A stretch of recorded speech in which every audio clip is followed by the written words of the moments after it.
What's up there, Workforce? Chris here with Work To Game, and it is time for another Gaming Weekly. This is where I talk about stories that are not so big that they deserve their own post, but they're not so small that I don't want to sit here and share them. And this week is going to be themed to World of Warcraft. Now, I say this week, these posts just come out at whatever interval. They seem to make sense. I don't necessarily make the news, so I just kind of wait for it to come in, and when enough builds up for a post, that's when we post it. I do want to thank our Patreons. Thank you guys so much. You guys absolutely make this possible. If you'd like to consider becoming one, look in the description below. There will also be links to whatever articles I talk about anytime in a Gaming Weekly in the description below. If I ever forget those, just tell me. Happy to add it.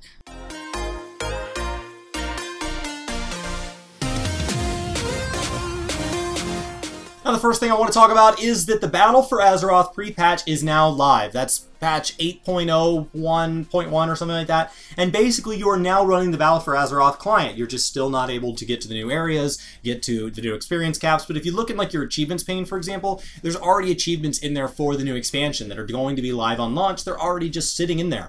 So if you use something like All the Things Like Me, you may have already seen your percentages go down a little because there's more that can be achieved. The big changes with this patch is the class balances for launch were largely rolled out. I assume there's going to be some other ones dealing with kind of abilities and things that we unlock at higher levels, and so those naturally didn't get rolled out, even though they might be live on the server, because you're still at the current level cap. But the other big thing is that we have war mode. War mode is basically, now the world has been divided into PvE servers and PvP like before, but the difference is we are all defaulting to PvE. So if over the years you've always played on a PvP server, that will be now known as War Mode. From any capital city, you can opt into War Mode, and War Mode is going to put you on PvP geared shards. So instead of PvP mode being like, sometimes I get ganked, sometimes I'm doing the ganking, and sometimes it's just normal, just know that everybody who's on War Mode opted in. So expect that PvP to be a lot more often. There's supposed to be all kinds of rewards, encouraging you to get in there, beat the crap out of each other. There's going to be increased quest rewards, increased experience gains, increased world quest rewards. War mode is going to be across the board a small multiplier for taking on that added risk, but expect that risk to mean a lot more than just picking your server type and sticking with it. Then we are now in the Legion post-PvP season, so definitely a good time to start back up and leveling up your honor. I believe it is a Battleground week, so definitely a good time to go sit in those 6-minute we're going to abuse AV type pulls if that's your thing. That's where most of the people on my server seem to be sitting. And then World of Warcraft communities. This is something that's been up and down as the servers stabilize, but it is something that is supposed to be here to stay. So as it stabilizes, they are going to be putting out this ability to kind of have cross-server communities where you can have shared calendars, shared voice chat, all these other features, just building out more of the game as they more and more blend the lines between servers.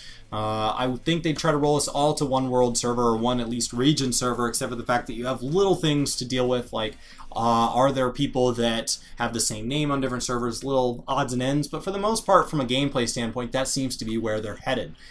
They do have the patch notes up if you'd like to go look at any of those, and then don't forget to update your drivers, especially you Microsoft players. It doesn't update itself. You did move to DirectX 12 depending on which kind of graphics card you have, so it tells you kind of how to do that. And as a side note, I would like to tell you, expect your frame rate to drop, especially if you get on this week. Update your add-ons. Expect not all your add-ons to update immediately. This is why they roll pre-patch. This is a time between now and August 13th for all the add-on developers who basically do it for free, is my understanding, outside of donations and tips. A lot like Work To Game, it's fan-funded. And so, give them time to get their patches out. This also gives World of Warcraft time to get, the Blizzard dev team to get all their stuff out for a worldwide launch, which is insane to me that they are rolling out Battle for Azeroth worldwide at the same time, because if something goes wrong, they're having to deal with it on a global level. But that is the choice they're making, and I'm really excited to see how they land that. And that is kind of where we're at. So I would expect your frame rate to drop. Take a look at your settings. One of the things you can do is you can actually lower your resolution if you go into System Graphics. All the little drop downs tell you what's recommended. You can drop them to that if you want. And then there's that resolution in the top left of that area, and you can drop that down, I think, as low as 50%, and that should up your frame rate. If you push Control R, that will actually show your frame as it's currently coming through. So if the game feels choppy, you can see how choppy is it, and then as you adjust those settings, it actually kind of live, you should see it jumping up. The game doesn't really seem to it doesn't seem to have a full screen mode anymore, so it seems to always just be acting as windowed, but it being my primary application does jump it from that 30 up to 60 frames. So across the board, it's just taking taken some adjusting, and I encourage you to get back in. Now, the next thing I want to talk about is subscribe to WoW and play every expansion through Legion. Now, what this is this is the Gifted Battle for Azeroth. This is going to allow you to get more friends and family into the game. This is going to allow you to consider alternate accounts, so basically, how can they get anything to encourage more players to play the game? So mark your calendar for August 14th. World of Warcraft's next expansion, Battle for Azeroth, will launch at the same time. But here's what's exciting. Once you've pre-purchased Battle for Azeroth, you get ready for it. That's normal. Once you purchase Battle for Azeroth, you're going to get 30 days of in-game time and a level 110 boost. That's normal. But the way all these games have been done is in the past you've always bought every expansion but the current one for $60, and give or take, maybe it's 40, whatever, a fixed amount of money. And then a game like this, you always buy the current one as its separate purchase. So you're basically doubling whatever that number is. Now, sometimes this beginning one is discounted very, very heavily. Well, World of Warcraft sounds like they are now moving to the ability to do this just for the subscription.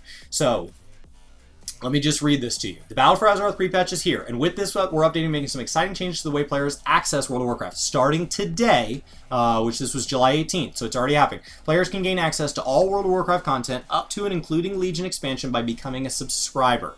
This means no more purchases of the base game. So if you would like to try World of Warcraft today, you can create a trial account for free and play through, I think it's like level 35. And there's all the same restrictions as any other game to stop there from being gold spammers and all that to take advantage of this. So you can play it, but just like any other game, the beginning levels don't really do the game justice. So if you'd like to move on into Legion, the way they're going to do that is now they're no longer going to say, purchase it, we'll give you all this stuff, we'll give you a level boost, this or that. Just keep playing. Just turn on your $15 a month subscription. As soon as you're kind of 35, you're capped, you're done with the trial, you decide you want to do it. And at $15 a month, you can continue to play all the way up through level 110. You get access to the whole game, just like that. So if you wanted to create an alternate account to snipe auctions, if you wanted to, whatever it is you want to do, have a friend join the game at just $15 a month, it is that easy. You can just do it. Just create it. You could easily even, I assume you could even transfer that person, if they're playing on your server, the 200,000 gold or whatever it takes to buy that subscription once they've paid the first $15. So you might even be able to pay their way to kind of keep that going. If you just transfer the gold to them, they then transfer the gold into a token, equip the token to their account, off you go. And so across the board, I think this is a really interesting decision and one that games should learn from. As we see things like Warframe getting a lot of press, it's interesting to see Fortnite getting a lot of press. All these games that don't have an initial purchase, the question is, why does World of Warcraft need an initial purchase if it's not for the current round of content? If it's not for the giant amount of content that Battle for Azeroth should be, why do I need to pay? They should have already made their money back on Legion, Pandaria, Draenor, Kata, Burning Crusade, Vanilla, all of these expansions that are released. That's all content that is bought and paid for and has largely been cheapened and kind of overlooked for now. There's still transmog and things like that there, but it is time to get more people into the game, and hopefully those people get all the way to 110 and go, oh, I have to buy it, and they can buy Legion at that time, or they can buy Battle for Azeroth, excuse me, at that time. So that's the two big stories this week in World of Warcraft. I know they kind of bleed into being a bunch more little stories. That's why I thought I'd do a gaming weekly on it, and it is just World of Warcraft news. And so if you guys are interested in this sort of thing, definitely let me know in the comments down below. As we've talked about here, we're going to be covering World of Warcraft a little more and more and more on the channel as it becomes Battle for Azeroth time. That is not because we're not covering Final Fantasy. Now, it may feel like that in the short term because Final Fantasy is not getting another big round of updates till August 7th, which is right before Battle for Azeroth. We'll knock those out, and then we're not getting 4.4 until mid-September. So there's kind of some lulls here when it's a good time to either level those alternate classes or, like this, consider another game. So I'm going to be in World of Warcraft quite a bit, but expect to see plenty of 14 content coming to the channel, either because it's been pre-recorded for me for that launch, because I have some things in the works that are posts I can hold on to cover those days, so that there is something to kind of give you guys so that you don't feel like I've just left you alone, or from Brian, who has actually been playing a little bit of Guild Wars 2 on Fridays. So thank you guys. This is awesome. I'm very excited for Battle for Azeroth. I think it looks like it's going to be a great expansion.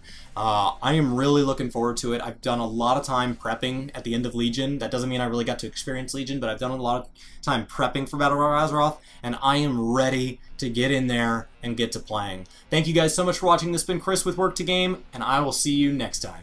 Hey you! Especially if you're a new face, welcome to the workforce. If you want to hit that subscribe button to say you like us, we'd really appreciate it. But there's a little bell next to it if you really like a channel, and you can go ahead and hit that if you'd like to be notified. Be sure that if that thing lets you know, hey, do you always want to be notified, or you just sometimes want to be notified, that you tell it, oh man, I actually meant by notified, notified. So why don't you give that a click, and we hope to see you around in our next video.